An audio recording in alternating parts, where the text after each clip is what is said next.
Faire une suite à un jeu Zelda est un acte risqué car peu familier de la série. Cela peut donner lieu, dans un jeu où l'exploration du joueur prime sur l'histoire, à des incohérences dues à la non-linéarité des jeux. Breath of the Wild en est la quintessence. Il est ce qu'a toujours voulu être Zelda. Open World, il démultiplie les possibilités d'exploration et chaque expérience de jeu sera unique. Chaque joueur aura sa propre version de l'histoire en créant une épopée qui lui est propre. Des possibilités telles qu'une suite est instinctivement envisagée, suivant alors avec la plus grande ferveur les pas des premiers jeux. Si une timeline a fini par émerger permettant d'étancher la soif de cohérence de certains joueurs, dans les faits, tous les jeux Zelda peuvent être dissociés les uns des autres et ont tous une temporalité distincte. Rares sont les jeux faisant référence à un autre opus de la licence chronologiquement parlant, et notables sont ceux se basant sur un opus précédent avec les mêmes personnages et des événements y faisant directement référence. Si la série n'avait pas pris pour l'instant cette direction de suite permanente, c'est avant tout pour ne pas cloisonner les possibilités de nouveautés, mais également d'éviter les incohérences inutiles, la timeline en comportant par ailleurs grand nombre. Alors, le cas inédit de Tears of the Kingdom pose un problème. Il n'est pas canon avec son prédécesseur et rompt avec tout le lore de la licence. Tears of the Kingdom ne prend pas en compte toutes les possibilités qu'offre Breath of the Wild et donc ne le considère pas dans son ensemble. Ainsi, Link dans Tears of the Kingdom a selon le pourcentage officiel du jeu complété Breath of the Wild à environ 28%.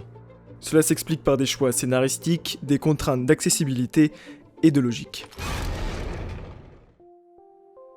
Tout d'abord, et sans oublier que Link débute l'aventure avec 3 cœurs et que 4 lui sont attribués en libérant les créatures divines, pour obtenir les 30 cœurs et les 10 améliorations de sa jauge d'endurance visibles en préambule de Tears of the Kingdom, Link a dû surmonter 132 sanctuaires lui attribuant un emblème du triomphe. Or, il y a dans Breath of the Wild, DLC compris, uniquement 124 sanctuaires attribuant cette récompense permettant d'améliorer ses capacités. Link aurait donc, une fois son épopée achevée, trouvé puis accompli 8 sanctuaires supplémentaires en Hyrule. Chose impossible. À moins que des sanctuaires invisibles aux yeux des joueurs étaient en fait présents depuis toujours en Hyrule. Ces statistiques confirment dans une certaine mesure que Link a achevé toutes les missions secondaires concernant les sanctuaires. Au vu des événements de Tears of the Kingdom et des réactions des différents descendants des prodiges à la vue de Link, celui-ci a dû également compléter toutes les quêtes principales de Breath of the Wild, incluant abattre Ganon. Il est moins facile de déterminer la complétion des quêtes secondaires ainsi que des missions, mais celles-ci semblent avoir été toutes résolues, que ce soit par Link durant son aventure principale ou par d'autres individus ensuite. Link ne possède plus les pouvoirs des prodiges durant le préambule de Tears of the Kingdom, alors que celui-ci a sauvé les créatures divines. Ces dons se sont sans doute dissipés une fois le fléau vaincu, tout comme les créatures divines ont cessé de fonctionner une fois leur mission accomplie. Link ne possède pas non plus son destrier de légende, celui-ci étant stocké dans la tablette Sheikah se trouvant aux côtés de Zelda, disparu durant tout le jeu. Il est impossible de savoir si Link possédait toutes les tenues de Breath of the Wild. Il possédait au moins la tenue du prodige, le pantalon ilien et les tenues de quête principale comme la tunique Zora, puisque le jeu y fait mention. Le reste, Link ne semblait pas le posséder. Aucune de celles présentes dans Tears of the Kingdom ne possède d'amélioration de la part des grandes fées, Link n'en aurait alors sollicité aucune durant son aventure. Link ne possédait que le minimum nécessaire. Link ne possède aucune amélioration d'inventaire à ses débuts dans Tears of the Kingdom, et cela pour une raison simple. Ces améliorations s'obtiennent en récoltant les noix Korogu perdues par Noya, puis en les lui apportant. Or, ce Link n'a jamais rencontré Noya. Lorsque celui-ci fait sa rencontre dans Tears of the Kingdom, Noya se présente, explique son mode de fonctionnement et son problème, mais ne reconnaît pas Link. Noya précise qu'il s'agit du second vol la concernant, elle a donc été secourue dans Breath of the Wild ou après la libération d'Hyrule, mais non par Link. Noya n'a jamais fait sa rencontre. Cela permet d'introduire ce personnage et cette mécanique de l'inventaire plus intuitivement pour les éventuels nouveaux joueurs de Tears of the Kingdom, mais rompt totalement avec son prédécesseur. Surtout lorsque la récolte des 900 noix Korogu dispersées dans Breath of the Wild représente environ 72% du pourcentage officiel du jeu. La véritable histoire passée de Link dans Tears of the Kingdom débute alors ainsi.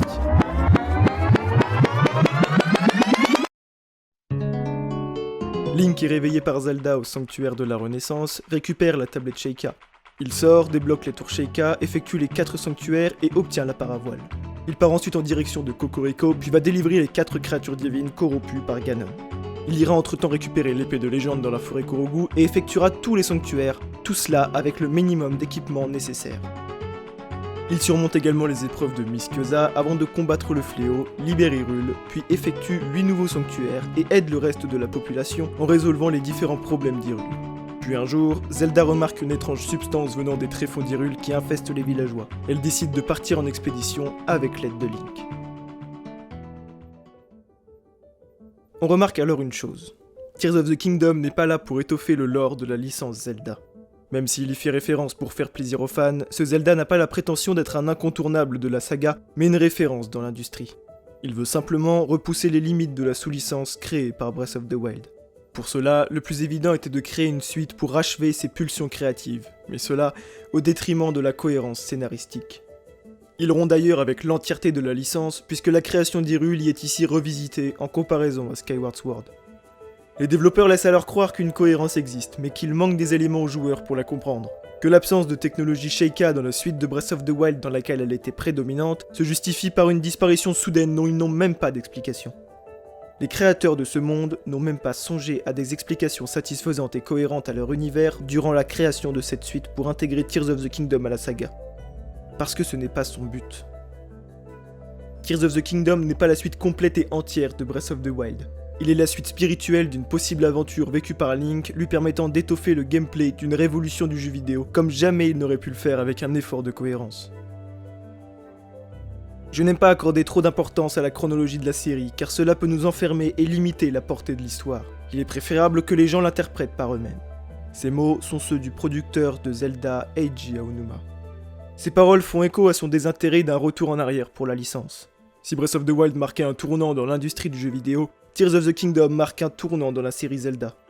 Avec leurs ventes faramineuses et leur reconnaissance mondiale, ils ont, comme le fait trop souvent la saga, redéfini les codes du jeu vidéo, mais ont aussi revisité les codes de toute une licence. La timeline censure les développeurs dans leur créativité, ce qui se comprend, mais complètement fermer les yeux sur un lore bientôt quarantenaire jusqu'à rompre avec le jeu dont il est la suite, c'est trahir la licence. Le jeu se trahit en réalité lui-même en intégrant la tenue de l'ancien héros présent sur la fresque d'Impa. Son esprit enveloppe Link et ce dernier prend son apparence. Des yeux bleus, un museau draconique, l'ancien héros ayant sauvé Hyrule du fléau Ganon il y a 10 000 ans était un Sono. Et pourtant, dans le même jeu qui dévoile son origine, on y apprend que bien avant que le fléau existe, à l'aube de la création d'Hyrule, Raoru et sa sœur Mineru étaient les derniers membres de leur espèce. La reine Sonia est une Hylienne et la descendance royale est connue puisqu'il s'agit de l'ancienne princesse. Alors, ce héros ne peut pas être un Sono. Le fléau est réapparu des années après que Ganondorf soit scellé, sans doute au moins 10 000 ans après, et la présence de Sono en Hyrule à une telle époque est, selon la logique de Tears of the Kingdom, impossible.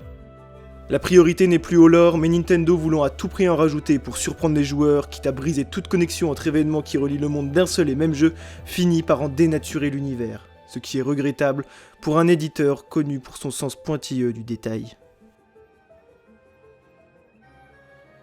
Tears of the Kingdom dévoile le nouvel esprit de Nintendo, celui d'étoffer une nouvelle licence plus neuve et moderne, sans porter de réel intérêt au lore, reliant celui-ci au rang de clin d'œil. Finalement, ces jeux montrent la vraie essence de Zelda. Dans une soif sans fin de renouveau, ils ne sont pas des jeux linéaires à la complétion acquise et à la fin déterminée. Il est donné à chaque joueur, chaque développeur, chaque Link de vivre son aventure. Il est alors permis et indispensable à chacun de créer son histoire et son interprétation, jusqu'à atteindre une cohérence qui lui est propre.